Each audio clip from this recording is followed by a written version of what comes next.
Teman-teman, Assalamualaikum warahmatullahi wabarakatuh. Kita bertemu lagi di seputar peternakan murai batu CCD Bit Farm. Di video kali ini kita akan membahas tentang dampak baik dan juga buruknya kita ambil murai pejantan ketika murai betina itu mengeram. Jadi sebelum kita melakukan hal itu, sebelum kita mengambil murai jantan dari kandang ternak ketika betina mulai mengeram, kita harus tahu dulu apa sih dampak buruknya dan apa sih dampak baiknya. Intinya begini teman-teman, intinya di situ ada keuntungan dan juga ada kerugian. Maka dari itu kita harus tahu dulu apa keuntungannya dan apa kerugiannya. Oke, kita akan lanjut.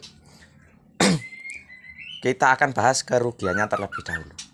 Kerugian yang pertama ketika kita mengambil murai jantan ini dari kandang ternak ketika betina mengeram. Kerugiannya yaitu kadang-kadang murai betina itu berhenti mengeram, atau kadang-kadang murai betina ini suka mencari-cari murai jantannya ketika kita ambil murai jantannya. Tapi kita bisa menyiasatinya. Jangan khawatir, kita bisa menyiasatinya ketika betina itu memanggil-manggil atau murai betina yang sedang mengeram itu mencari pasangannya atau mencari pejantannya. Kita bisa menyiasatinya, kita ambil murai jantan ini pelan-pelan teman-teman. Jadi sekali kita ambil itu jangan langsung kita jauhkan, tapi kita taruh dekat dengan murai betinanya terlebih dahulu. Jangan buru-buru langsung dijauhkan. Kita ambil murai jantan, kemudian kita taruh di sangkar harian atau kita taruh di sangkar kecil, terserahlah sangkarnya pakai apa itu terserah. Kita nanti perhatikan murai betinanya. Murai betina ini ketika murai jantan kita cabut, apakah murai betina ini mencari, apakah murai betina itu tetap mau mengeram atau tidak. Kalau dia mau lanjut mengeram, itu alhamdulillah, itu intinya kita lancar lah. Kalau betina tidak ada masalah, intinya lancar dalam kita mengambil murai jantannya.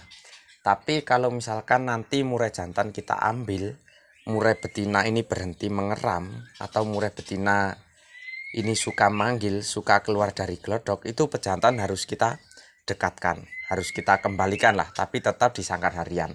Lalu keesokan harinya kita jauhkan lagi sedikit demi sedikit. Itu untuk mengambil murai jantannya. Itu dampak dari kerugiannya.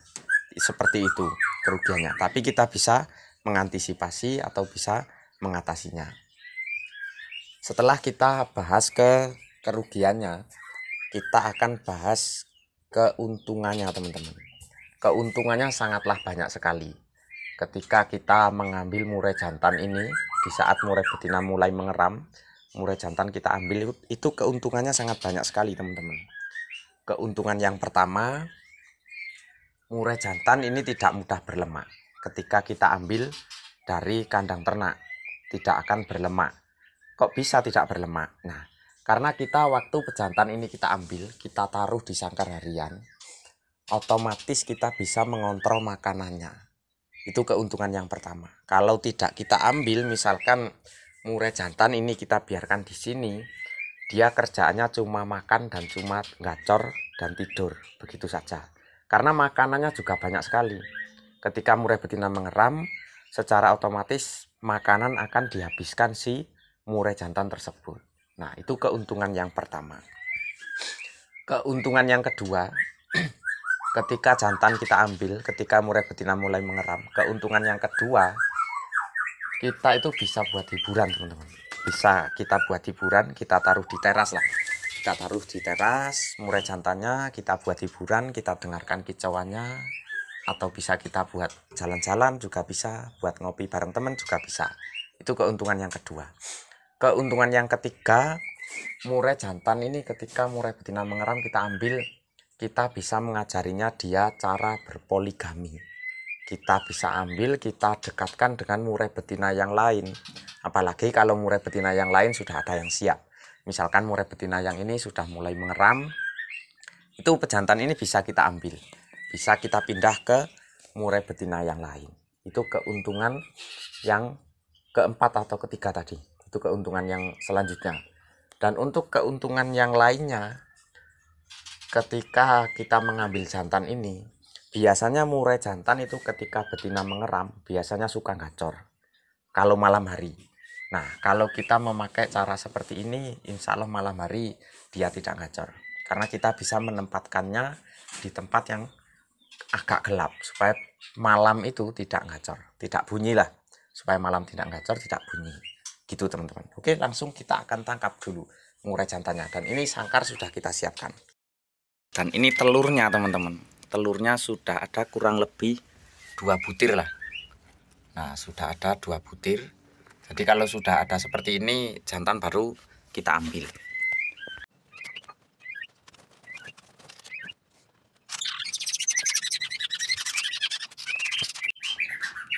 Pasti pertanyaan teman-teman seperti ini, apakah pejantan ini tidak stres ketika kita tangkap seperti ini? Jawabannya tidak teman-teman. Jantan ini tidak akan stres kalau birahi dan juga emosinya sudah mapan seperti ini. Dia tidak akan stres lah, kita ambil seperti ini. Dan ini akan kita kembalikan ke kandang nomor 3 yang baru saja menetas itu. Kita kembalikan kandang nomor 3 supaya nanti ketika kandang nomor 3 itu anaknya sudah besar, kita tidak pakai proses penjodohan lagi. Jadi ini kita tempel di tembok itu teman-teman.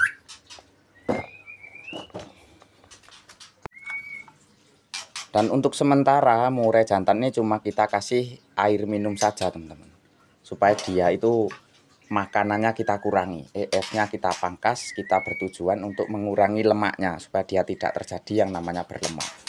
Ini kita nanti sore kita kasih jangkrik beberapa lah. Jadi sementara ini pagi sampai sore ini kita kasih air minum saja.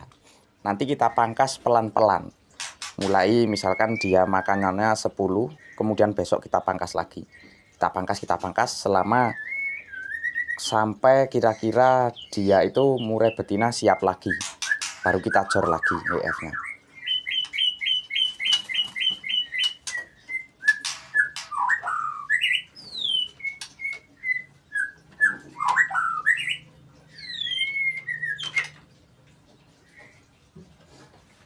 Murai jantan kita taruh di sini ini supaya nanti tidak pakai sistem penjodohan lagi teman-teman. Setelah dia kandang nomor 1 bertelur 2, kita pindah di sini supaya nanti tidak pakai penjodohan lagi. Nah, untuk murai betina yang di sini kita juga harus teliti teman-teman, karena di sini kan ada anaknya. Kita harus teliti ketika murai betina itu nanti mendekat, apakah murai betina itu birahi atau tidak. Kalau misalkan si betina birahi, jantan ini kita pindah teman-teman, tidak kita taruh di sini, kita taruh di kandang nomor 5. Karena kita khawatirkan betina ini kan baru menetas kemarin sore dan tadi pagi. Itu cangkang telur sudah mulai keluar. Itu di air minum juga ada. Nanti dikhawatirkan murai betina ini birahi lagi ketika melihat murai jantan. Jadi kita harus teliti kepada murai betinanya. Kalau misalkan murai betina itu birahi, jantan kita ambil, kita taruh di sini. Oke lah teman-teman, jadi seperti itu tadi penanganannya, kerugian dan juga keuntungannya. Semoga video yang singkat ini bisa memberikan manfaat. Kita ketemu lagi di video selanjutnya. Saya Rian, assalamualaikum warahmatullahi wabarakatuh.